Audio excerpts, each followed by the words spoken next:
ٹھیک ہے، بتا دیں۔ یہ بتائیں کہ کیا مرنے سے پہلے اپنی قبر کی جگہ کی نشاندہی کر دینا کہ بھئی مجھے یہاں دفنانا لا کے، لازم یہ میری قبر یہاں بنائی جائے گی، یا پہلے سے جگہ خرید کے رکھ لینا، کہا جائے کہ مجھے اس جگہ پہ دفنایا جائے لا کے، یہ ٹھیک؟ اچھی چیز ہے، ایسے کرنا چاہیے، بہتر ہے کہ ایسے کیا جائے ٹھیک، کہ آپ اپنے لیے جگہ کوئی مخصوص کریں۔ صحیح، دیکھیں نا، سیدنا عمر نے، صحیح بخاری میں آتا ہے کہ جب ان کو زخم لگا 3-4 دن تک یہ حالت رہی کہ جو کچھ کھاتے تھے معدہ کٹ کیا تھا، نکل جاتا تھا، پھر انہیں یہ پتہ چل گیا اب میں نہیں بچوں گا، پھر انہوں نے 6 رکنی کمیٹی بنائی، سیدنا علی، عثمان، طلحہ، زبیر، عبد الرحمن بن عوف اور سعد ابن ابی وقاص کی۔ یہ بڑی لمبی حدیث ہے، 5-6 صفحوں میں پھیلی ہوئی ہے، 3700 نمبر حدیث ہے بخاری میں۔ اس میں پھر یہ بھی آتا ہے کہ انہوں نے عبداللہ ابن عمر کو اما عائشہ کے پاس بھیجا کہ جاؤ ان سے کہو کہ عمر اپنے 2 ساتھیوں کے ساتھ دفن ہونا چاہتا ہے، اور کہنا عمر بن خطاب، امیر المومنین نہ کہنا، اللہ ٹھیک ہے، کہیں ایسا نہ ہو کہ اس کو وہ حکم سمجھ لیں، میں بس عمر بن خطاب ہوں، اللہ اکبر، اگر اجازت دے دیں تو ٹھیک، ادروائز مسلمانوں کے قبرستان میں دفن کر دینا۔ وہ واپس آئے تو انہوں نے کہا کہ ابھی اماں کہہ رہی ہیں کہ یہ ایک قبر کی جگہ تو میں نے اپنے لیے رکھی تھی، یہ ثبوت ہو گیا کہ اپنے لیے قبر کی جگہ رکھی جا سکتی ہے، بالکل ٹھیک، لیکن آج عمر کو میں اپنے پہ ترجیح دوں گی۔ اللہ اکبر، لیکن حضرت عمر نے پھر بھی کہا کہ وفات کے بعد ایک دفعہ پھر پوچھ لیں، پھر پوچھ لینا، ٹھیک ہے، اور ان کی خواہش پوری بخاری میں ہے کہ حضرت عمر دعا کرتے تھے، اللہم ارزقنی شہادتا فی سبیلک وجعل موتی فی بلد رسولک صلی اللہ علیہ وسلم، اے اللہ مجھے موت دینا تو اپنی راہ میں شہادت کی، اور مجھے رسول اللہ کے شہر میں موت دینا، دونوں دعائیں ان کی قبول ہوئی ہیں۔ اللہ اکبر، بالکل ٹھیک ہے۔ اچھا یہ بتائیں کہ آ جاتا ہے کسی نیک شخص کو کسی قبرستان میں دفنا دینا جہاں پہ گناہ گار موجود ہوں جن کو دفنایا گیا، تو اس کے وہاں قبرستان میں دفن ہونے سے باقی جو مردوں پہ قبر کا عذاب ہو رہا ہے تو اس میں تخفیف ہو جاتی ہے، یا کچھ خاص کوئی ایسے ایام اس طرح ہوتے کی ہیں؟ کوئی چیز تو خیر رپورٹ نہیں ہوئی، لیکن یہ چیز رپورٹ ہوئی ہے بخاری مسلم میں کہ ایک مسجد نبوی میں حبشیہ عورت صفائی کرتی تھی، کچھ دن وہ غائب رہی، تو نبی علیہ السلام نے پوچھا کہ وہ عورت نہیں آ رہی، تو بتایا گیا یا رسول اللہ وہ تو چند دن پہلے فوت ہوگی۔ آپ نے فرمایا آپ نے مجھے بتایا ہی نہیں ہے، آپ نے فرمایا مجھے اس کی قبر پہ لے کے جاؤ۔ نبی علیہ السلام کے لیے ایک صفائی کرنے والی عورت بھی کتنی، اور مسجد کی صفائی، مسجد کی صفائی کرنا۔ آپ علیہ السلام اس کی قبر پہ گئے، بخاری مسلم کے الفاظ ہیں آپ نے وہاں جنازہ پڑھا اس کی قبر پہ، اور اس کے بعد جب آپ واپس لوٹے تو آپ نے فرمایا یہ قبریں اندھیروں میں ڈوبی ہوئی تھی، میرے جنازہ پڑھنے کی برکت سے اللہ نے ان سب کو نور سے بھر دیا۔ اللہ، یہ ہو سکتا ہے کہ کوئی نیک آدمی قبرستان میں جا کے دعا کرے یا اہل قبرستان کے اوپر جنازہ پڑھے، وہ پڑھ سکتے ہیں، ٹھیک، بار بار پڑھا جا سکتا ہے۔ نبی علیہ السلام نے احد کے شہداء پہ بخاری مسلم میں آتا ہے کہ اپنی وفات سے چند مہینے، 1 مہینہ پہلے عقبہ ابن عامر کہتے ہیں میں نے آخری دفعہ حضور کو ممبر پہ دیکھا، اور وہ آپ کا خطبہ وہاں پہ تھا بقیع غرقد قبرستان میں، کہا کہ دیکھنا میرے بعد کافر نہ ہو جانا کہ ایک دوسرے کی گردنیں کاٹنا شروع کر دو، مجھے اپنے بعد تم سے یہ خطرہ نہیں بھوکے مرو گے، بلکہ یہ خطرہ ہے کہ اللہ تعالیٰ دنیا کے خزانے تمہیں دے گا، رومنز اور پرشینز کے خزانے پھر آ گئے نا۔ تو اصل میں حضور نے میسج دیا کہ دیکھو احد میں یہاں وہ لوگ دفن ہیں جن کی قربانیوں کا پھل تم نے بعد میں کھانا ہے، یہ لوگ دنیا میں نہیں کھا سکے، ٹھیک ہے، اور دوسرا تم نے مر کے ادھر ہی آنا ہے، ایسا نہ ہو کہ دنیا کی محبت میں ڈوب جاؤ۔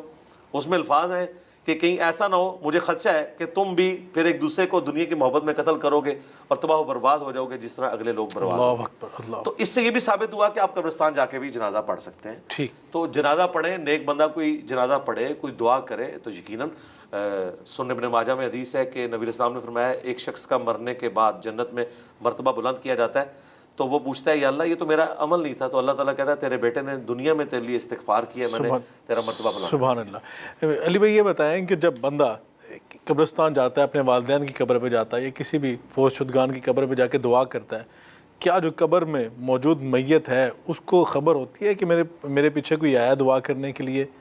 دیکھیں ایک تو یہ حدیث جو میں نے سنن ابن ماجہ کی بتائی کہ اللہ تعالیٰ اسے خبر دیتا ہے کہ تیرے بیٹے نے استغفار کی تو یہ تیرا مرتبہ بلند ہوا۔ یہ حدیث سنن ابن ماجہ کی خود ثبوت ہے اس بات کا کہ اسے ڈائریکٹلی نہیں پتہ چلتا، اللہ تعالیٰ بتاتا ہے۔ ہم مردوں کو خطاب کرتے ہیں السلام علیکم اہل الدیار من المؤمنین والمسلمین وإنا انشاءاللہ بکم للاحقون نسأل اللہ لنا ولکم العافیہ، یہ دعا صحیح مسلم میں رپورٹ ہوئی ہے۔ اہل ایمان کے لیے قبرستان جا کے دعا کرنا یہ اہل ایمان کا حق ہے کہ مسلمان اپنے فوت شدگان کے لیے ربنا اغفر لنا ولاخواننا الذین سبقونا بالایمان، اہل ایمان کی نشانی ہے کہ وہ اپنے مردوں کے لیے دعا کرتے ہیں جو پہلے ایمان کی حالت میں جا چکے، وہ آپ نے کرنی ہے۔ لیکن جو ہم یہ سلام کرتے ہیں یہ سلام کا ان تک پہنچنا یہ برزخی موڈ ہے. اگر کوئی کہتا ہے کہ فزیکل پہنچنا ہے, پھر اس کا لازمی نتیجہ ہے کہ جب وہ وعلیکم السلام کہتے ہیں نا تو ہمیں باہر آواز آنی چاہیے. ٹھیک, تو باہر تو نہیں آتی آواز. جی صحیح. اس طرح ہماری بھی اندر کوئی نہیں جاتی, بلکہ اللہ ہماری بات ان تک پہنچاتا ہے, سوائے ان چیزوں کے جن کا استثناء ہے. جس طرح بخاری مسلم میں آتا ہے کہ جب مردے کو دفنا کے لوگ جاتے ہیں تو وہ ان کے قدموں کی آہٹ سنتا ہے, ٹھیک, اس کی حسرت میں اضافے کے لیے کہ یہ چھوڑ کے چلے گئے, یا اہل ایمان کے لیے تسلی کہ دیکھو یہ تو چھوڑ کے چلے گئے, تمہارے اعمال تمہارے ساتھ ہیں. سبحان اللہ. جو بخاری مسلم میں ہے کہ انسان کے 3 دوست بالکل ہیں, ٹھیک. 2 باہر رہ جاتے ہیں, ایک ہی اندر جاتے ہیں. اعمال اندر جاتے ہیں, رشتہ دار اور مال باہر رہ جاتے ہیں. بالکل ٹھیک ہے. ایک بڑا اہم سوال یہ ہے کہ ہم جب جنازے کے موقع پہ دیکھتے ہیں کہ اکثر ایسا ہوتا ہے کہ اہل سنت کا جنازہ تو اہل تشیع بعد میں آتے ہیں. اہل سنت کے ہاں 4 تکبیرات ہیں اور اہل تشیع کے ہاں 5 تکبیرات ہیں. وہ 4 تکبیرات کر کے ایک تکبیر اپنا اضافہ کر کے وہ تو جنازہ پڑھ لیتے ہیں. لیکن بعض اوقات اگر ایسے کوئی فضا بن جائے کہ اہل تشیع جنازہ پڑھا رہے ہیں تو اہل سنت جنازہ پڑھنا ہے, تو جب وہ 4 تکبیرات ہو جاتی ہیں تو اہل سنت حضرات کیا کریں, پہلے سلام پھیر لیں یا انتظار کریں؟ نہیں, اہل سنت کے ابھی 5 تکبیریں ہیں, 4 بھی ہیں 5 بھی ہیں. بخاری شریف میں 4 تکبیرات ہیں, مسلم شریف میں 5 ہیں. نبی الاسلام نے 5 تکبیرات. اہل سنت اپنے جنازوں میں پڑھتے ہیں؟ اہل حدیث تو 5 ہی کرتے ہیں. ہمارے استاد شیخ زبیر علی زئی صاحب کا جب جنازہ ہوا انہوں نے وصیت کی تھی کہ 5 تکبیرات ہوں گی, تو ان کے جنازے میں 5 ہوئی تھی. مولانا اسحاق صاحب کے جنازے میں 5 ہوئی تھی کہ تاکہ یہ مردہ سنت زندہ کی جائے. یہ صحیح مسلم میں ہے کہ نبی الاسلام نے 5 تکبیرات بھی پڑھی ہیں, 4 بھی پڑھی ہیں. اہل سنت کے یہاں دونوں روایتیں ہیں. لیکن جس علاقے میں یہ رائج نہ ہو چیز, اس رائج علاقے کو میں چھوڑیں, ہم نے تو ان متس کو توڑنا ہے. دیکھیں ہماری ماں ام حبیبہ جو حضرت معاویہ کی بہن تھی اور ام المومنین ہیں, جی, ان کے والد ابو سفیان فوت ہوئے. بخاری مسلم کے الفاظ ہیں, جب 3 دن گزر گئے انہوں نے خوشبو لا کے جسم پہ ملی. اس زمانے میں عورتوں میں ایک رواج تھا کہ وہ رنگ دار خوشبو جسم پہ ملتی تھی. ٹھیک. تو لوگوں نے کہا آپ کا تو باپ فوت ہوا ہے. انہوں نے کہا میں نے اس لیے تو کیا ہے کہ نبی الاسلام نے فرمایا تھا جو عورت اللہ اور یوم آخرت پر ایمان رکھتی ہے اس کے لیے یہ چیز جائز نہیں کہ وہ 3 دن سے زیادہ سوگ کرے سوائے اپنے خاوند کے مرنے کے اوپر, 4 مہینے 10 دن. تو میرا باپ مرا, آج 3 دن پورے ہوئے, میں نے اعلانیہ سوگ کے ختم ہونے کا اعلان کیا. حالانکہ یہ ضروری نہیں تھا. اللہ اکبر. یہ لوگ کہتے ہیں نا کہ یہ صاحب جان بوجھ کے اس طرح کی حرکتیں کیوں کرتے ہیں. ہم اس لیے کرتے ہیں تاکہ آپ کا دماغ کھولیں. یہ ہماری ماں کی سنت ہے. ہماری ماں کو کوئی ضرورت نہیں تھی کہ اپنے باپ کے مرنے کے 3 دن کے بعد وہ خوشبو ملتی, یہ بتانے. لیکن یہ ایسی چیز, اگر وہ چیز بھی جائز ہے, یہ بھی چیز جائز ہے. اگر یہ چیز کرنے سے معاشرے میں ایک نئی چیز, ایک نیا فتنہ جو ہے وہ فتنہ تو وہ ہے معاشرے کے اندر جن لوگوں نے دین کو بگاڑ کے داخل کیا. ہم نے اس کے خلاف کھڑے ہونا ہے, تب چینج آئے گی نا.